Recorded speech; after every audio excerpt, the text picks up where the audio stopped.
So this is the last video. I'm just gonna go ahead and show you the step 11 by inserting the pivot chart. Okay, so it's a visual component.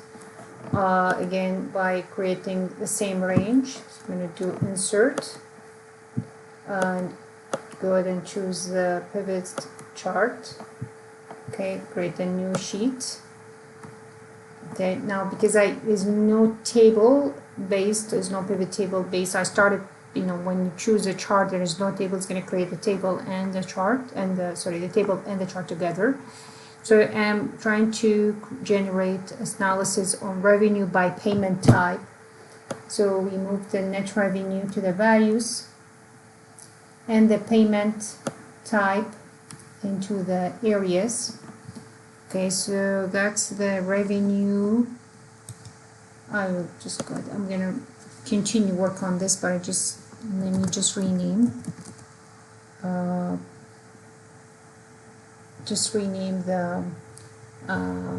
worksheet.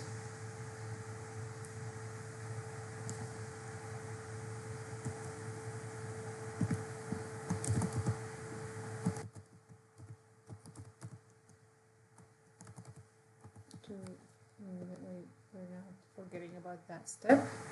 The pivot chart, should be in a pie chart, so we're going to change the design into a pie chart and move it into a whole new chart, a new sheet. Okay, so let's move the chart into a whole new sheet. So that's done.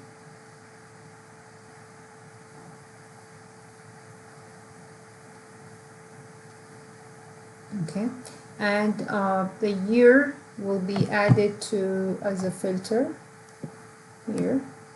You can see that. I don't know if you can see how the difference between the pivot chart and a regular chart. The pivot chart has these buttons, so I can select my options here dynamically. Okay, the payment type, can select one of these here dynamically. So we did move it, and we're gonna give it a name. It's same name here, the revenue by payment, sort of a type. It's going to be a chart. Use this and add chart to the end, and also change the title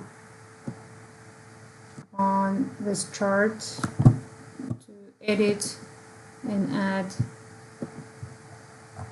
a title that's specified with this the proportion of revenue by payment type. It's more meaningful than what we have in here. So we did edit the chart and move it into, and we're going to just filter by only show 2025. As you can see how that changes. And that would be it. Making sure I got all the steps. And that's gonna look like that's the end of our assignment. We created multiple pivot tables. In addition to that, we created a visual representation of a pivot chart, as you can see in this video. Okay, so that's all what I have for you today, and we'll see you in the next one. Thank you.